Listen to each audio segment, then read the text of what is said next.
Optique 2000 brings you the Optique 2000 Tunisian Rally. Welcome to the Rally of Tunisia, which started yesterday in Angers. The competitors began the first stage from Toza to Nefta and then on to Duz.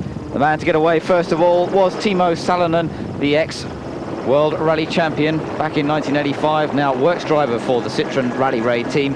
And this the first round of the Rally Raid World Cup for 1994. The World Cup which Citroen won last year. Jean-Louis Schlesser taking his buggy away. This is a brand new buggy for Schlesser on this event. He's forsaken the one that he ran on the Paris-Dakar Paris event at the beginning of this year, and this all-new machine is the one that he's hoping will manage to beat the rest of the opposition and perhaps even challenge the Citroens given the right conditions and a little bit of luck on his side. Then he's hoping to try and take it right to the head of the field. He's won a rally raid in the past. He won the 1992 Faroes event, and he's hoping that he can repeat that sort of performance here on this year's Tunisian event. Well, the buggy that he's really up against is this one, is Jérôme Rivière in the Duc de Bourgogne car. And Rivière, experience on this year's Paris-Dakar Paris rally as well, went very, very well indeed.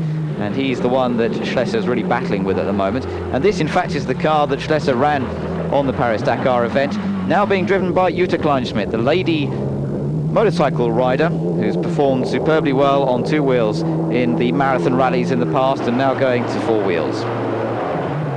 Well, the Citroen team, a very, very strong team. Hubert Auriol, in the latest evolution version of the ZX Rally Raid, is also out in the event, competing and trying to take the win on this event to try and make up for the fact that he had to play second fiddle to a certain extent to Pierre Lartigue, who we can see here on this year's Paris-Dakar event. Lartigue winning that and also winning last year's World Cup for Rally Raids. But Lartigue not having so much luck yesterday. The damage to the front of his Citroen we can see there as he came into the checkpoint. That was caused by having to go off the road to avoid a motorcyclist. And therefore, Lartigue losing some 22 minutes to the fastest man on the stage, Timo Salonen. And so on to the motorcycles.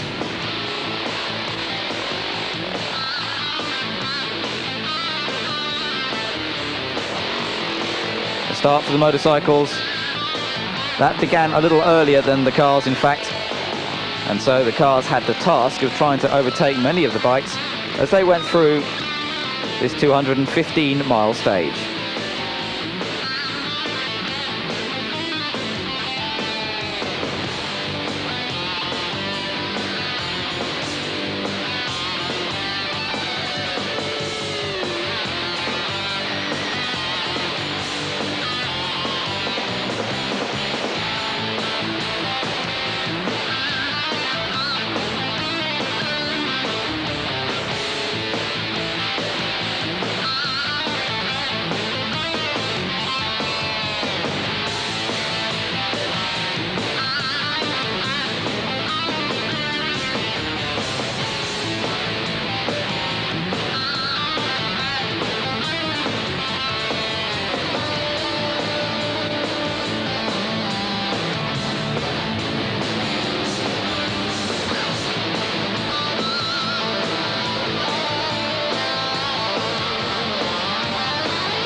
Some great pictures there of Heinz Kindergartner at work, the Austrian who was fastest on this first stage.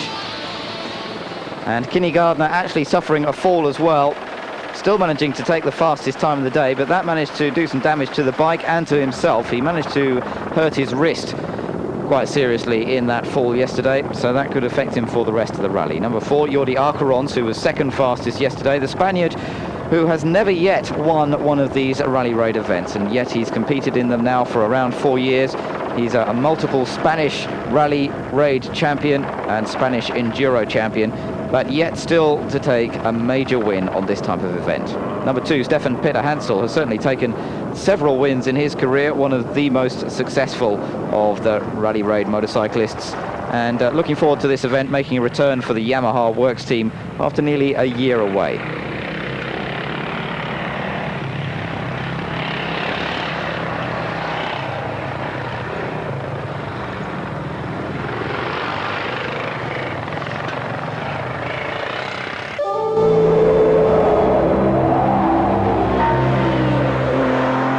second day of the action in Tunisia, as the competitors in the overnight halt at Douz, refreshing themselves, getting ready for the following day's activities. This rally partly organised by Cyril Neveu, the man who formerly won the Paris-Dakar event himself on two wheels 5 times, and very much a star and a legend in the world of rally raiding. And he set up this event, or helped set up this event, particularly to try and help the amateurs taking part in the event, and particularly the amateur motorcyclists who compete. The stage is not as long as on some of the rally raids, trying to give them a chance to repair the vehicles if they have a problem. The entry fees, not quite as much as for some of the events, although it costs around £2,000 for an entry for one of the motorcycles, and about £1,000 for each assistant that they take along. For the cars, by the way, it costs around £3,000. So the motorbike's getting ready this morning, ready to set off on this next stage from Douz. And everybody setting themselves up. Andrea Meyer checking in the various route details into the road map and the GPS system fitted to the motorcycle, which helps them navigate their way. Having a chat here with Joanna Lemus, two of the girls competing on the motorcycles event in this year's Tunisian Rally. Tough event, but by the nature of it, it is a little bit easier than some of the other marathons, and therefore giving them a little bit more chance. So the main riders getting away: Heinz Kinney-Gardner, Jordi Akerons, Stefan Peter Hansel, all getting away on the start of this 224-mile, 352-kilometre stage. Thierry Magnaldi, the Frenchman, who was expected to set the fastest time in the prologue stage over the weekend. He comes from Toulon, and that's where they ran the prologue stage on Saturday before all the competitors took the ferry ride to the North African coast. That prologue stage didn't actually count for overall times, simply establishing their starting positions once they got to Africa. But Magnaldi was second on that prologue stage in his home country, his home area, and now beginning to set some very quick times once they're getting into Tunisia. He finished second on this rally last year, so he's got a certain amount of experience on this sort of terrain, and obviously went well last year. Looking to try and go one better this year, riding the KTM, and really the KTM, the bike to beat on this year's event so far. Angelo Cavandoli, the 30-year-old Italian, he won the 350cc class on this rally last year, but now on the bigger KTM, and with a chance of overall honours. He would go on to finish second on this stage. And as we go into this evening's halt, Cavandoli holding on to 5th place overall. Stefan Peter Hansel, then, the man who made up so much ground yesterday. Microphone fitted to his crash helmet. So amongst all this, he's actually managing to pass on some communication. He's saying that after the first part of the stage, he actually lost his trip meter, his mileage recorder, and also his GPS system, his navigational system, not working correctly. And as you can see, he's struggling a little bit at the moment to find the correct route. A fairly severe change of direction made there. And Peter Hansel continues, saying that this terrain quite difficult. It's a big heavy bike, this, the Yamaha, and it takes a lot of skill and a lot of technique to try and get this big heavy bike over this tough terrain without getting into too many difficulties. But Peter Hansel, the man to try and do it, twice winner of the Paris-Dakar. He won this rally back in 1990. Hasn't competed for nearly a year for the Yamaha team in the rally raids. Still competing in the French Enduro Championship, which he's won 6 times now. But he's decided that he's gone the wrong way. That major change of direction was not correct, he reckons. Maybe he may have seen someone else off in the distance. And Peter Hansel now back on a different route. Number 4 then, Jordi Akerons, in fact, setting the 4th fastest time today in this stage. And in fact, Akerons was to help Peter Hansel later on in this stage, when Peter Hansel was struggling, he saw Archerons, and Archerons actually led him over the final parts of this particular link. And so Archerons taking the overall lead tonight after his 4th place on this stage, even though he suffered this fall in the latter part of the link. Thankfully not losing too much time in this.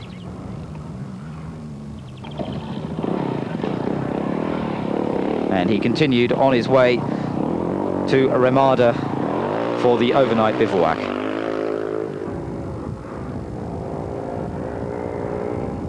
So Jordi Archerons then, the man leading the motorcycle section at the end of today. Stefan Peter Hansel may have got that bit lost, but he manages there in the background to come through, and his 3rd fastest time in the stage, good enough to bring him up into 2nd place overall. He's riding in with Thierry Magnaldi, who was fastest on today's stage, and the Frenchman from Toulon, having a word with him now. Well, fastest time, he's pleased with that, but he also suffered a fall at one stage, and virtually landed on his nose, crash helmet bashing his nose, so he's got a little bit of a sore nose now, but happy with the fastest time, 2 minutes 17 seconds faster than Angelo Cavandoli. Jordi Archerons now, the man who's now leading the rally overall on the motorcycles, well, he's not feeling too well actually. It doesn't look too well either, but he's hoping to be able to continue without too many other problems. And this is the man who was leading after yesterday, Heinz Kinnigadner, the Austrian, who we saw fall and damage his wrist yesterday. He lost his GPS system as well, partly due to that fall yesterday. So he struggled quite a lot to find the correct route. He lost around 30 kilometers when he was struggling to try and find the checkpoint, going round and round in circles, but eventually made it without losing too much more time. Remainder of the competitors struggling through the dunes today, but finding a way through. This is Gilbert Le Guenon on his Yamaha. Just a quick note that there are 5 British riders in the event in this year's Tunisia Rally. Justin Ogilvie, John Richmond, Carl Caddick, Neil Davies and Bob Farnham all competing in this year's event. Let's hope they had a bit more success in today's stage than some of these guys we're looking at. This is Gerard Pasquale. In fact, Carl Caddick was 57th after yesterday's stage, and today he moved himself up to 45th overall. All of them riding on Kawasaki 650 KLXs, except Bob Farnham, who's on a Honda.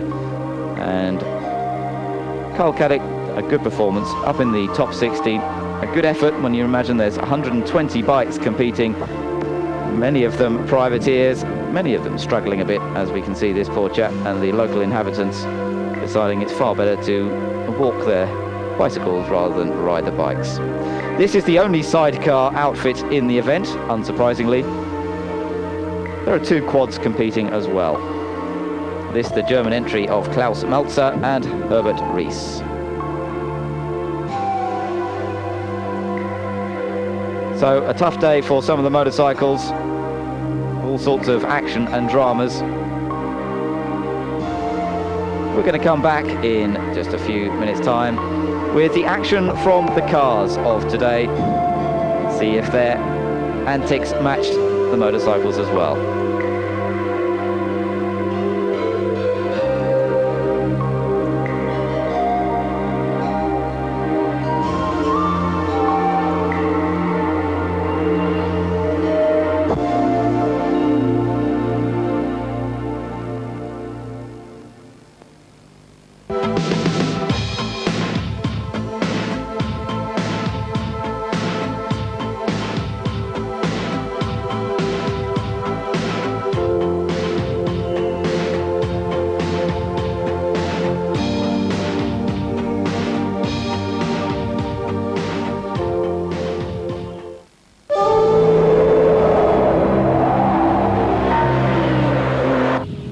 And so on to the cars and their happenings throughout today on stage 2 of the Tunisia Rally, and problems pretty early on for Hubert Auriol in the Citroen.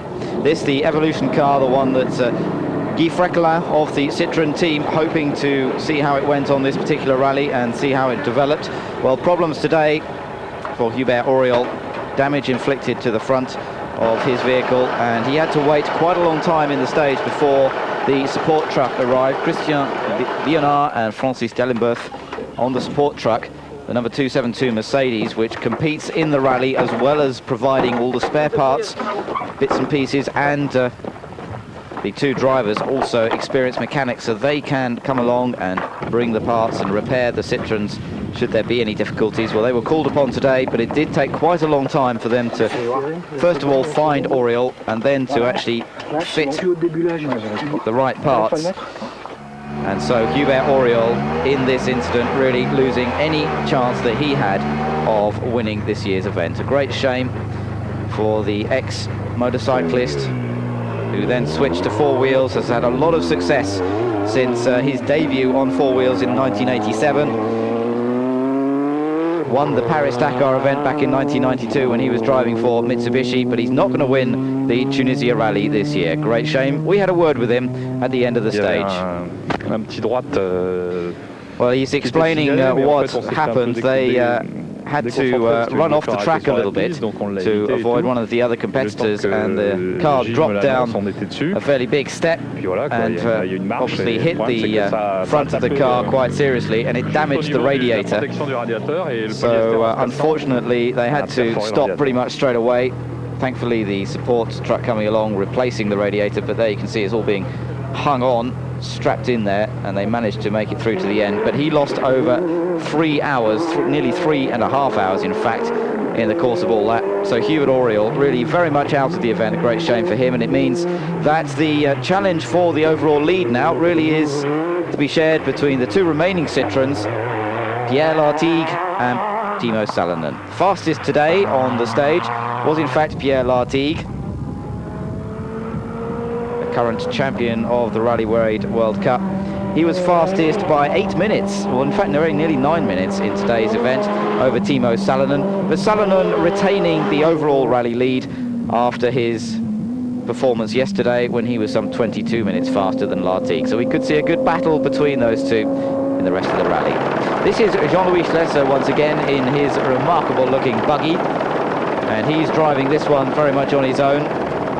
He became the first man to win an event driving solo back in 1992, and well, could he do it again if the Citroens continue to run into the same sort of problems as they have today? Then you never know, Jean-Louis Schlesser could have a chance of actually taking overall victory. This car, powered by a V6 Renault engine, producing nearly 300 brake horsepower, just transmitting that power through the rear wheels, and a lot more powerful than the Porsche engine buggy that he was formerly using, and which is being driven on this event by Jutta Kleinschmidt. Well, Schlesser's been involved in a great battle all day, in fact, with this car. That's the buggy of Jérôme Rivière, and they really are setting very, very evenly matched times at the moment. Schlesser just a fraction slower than Rivière in today's event, although Rivière was a fair bit quicker over the first part of this stage. The second part of the stage, Schlesser found a bit better route, and he managed to make up a little bit more time. So they've ended up with Rivière being about 1 minute and 10 seconds faster over today's stage, and the gap between them now at the end of this one, Schlesser still holding third place overall, so third behind the two Citroens, moved up one after Auriol's demise, and Rivière just 18 seconds behind him in fourth position. So we really are looking forward to a good battle for the remainder of the rally between these two. The battle for third place at the moment, but should there be any problems with the Citroens, you never know, it could be the battle for overall victory. Jérôme Rivière arriving at the final checkpoint, and we had a word with him, and he says he's pretty happy with it. The suspension working very well, the engine pulling very well. Also they're running a Renault turbo engine in this one. Unfortunately the car a little bit heavier than Jean-Louis Schlesser's car, so that costs him a little bit of time, but nevertheless he's hoping to try and make up for that difference. Well, leader in the standard category, and this is the new V6 Pajero Mitsubishi, the standard, completely standard car, running in T1, so virtually showroom specification. They just fill in the windows effectively. And this is Jean-Pierre Fontenay, highly experienced driver, normally running in the T2 class or the T3 prototype class. and he's leading the T1 class, and a remarkable 5th place overall for this standard car. That really is an excellent effort, and Fontenay charging along in the Mitsubishi. Well, leader of T2, which is for slightly modified cars, so it's still basically fairly standard, but they are allowed certain modifications in this class, is Thierry Delaverne in the Nissan Terrano. Big team of Nissan Terranos competing in this year's event, and they're well up, right up in the...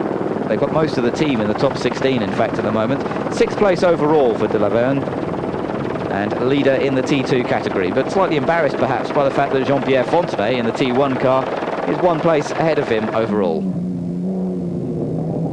This is Duarte Guedes in another of the Nissans. He's in 7th place overall at the end of today's stage, and he put up a good time in this particular stage, 5th place on today's link.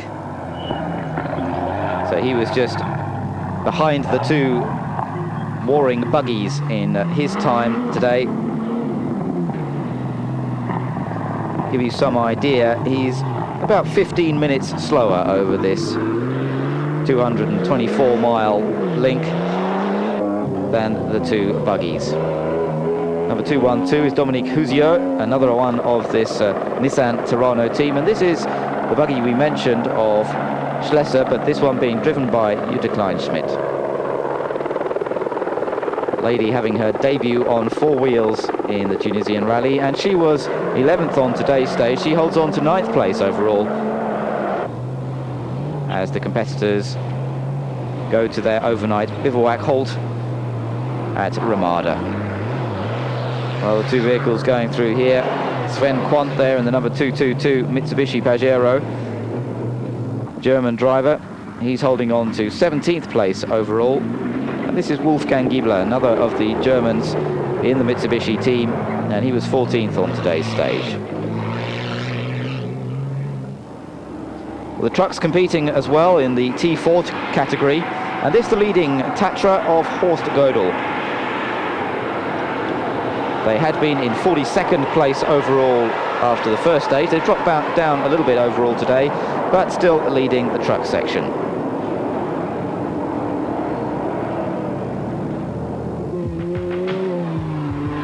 So the cars continuing throughout the event, and a great variety of machinery. Quite a few in the buggies class, and competitors all finding their way through to Ramada at the end of today's stage.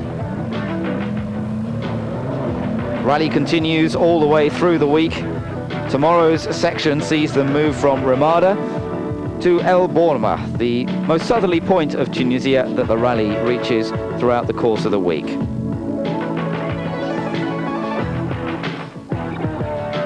Similar length stage, 346 kilometers competitive stage for tomorrow.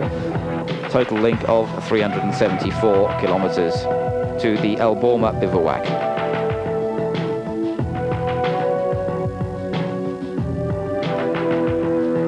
As competitors head through the rest of the week, they'll be working their way back up into central Tunisia, and then finally towards the end of the week reaching the coast once again at Djerba. So quite a long way for them to go. The positions at the moment, though, the 2 Citroens leading the way, and Timo Salonen some 14 minutes ahead of Pierre Lartigue. Then the 2 battling buggies in 3rd and 4th places, and that splendid effort from Jean-Pierre Fontenay to have the standard Mitsubishi up in 5th position. Well, here on Eurosport, we'll be following the progress of the rally all the way through the week. 9:30 Central European.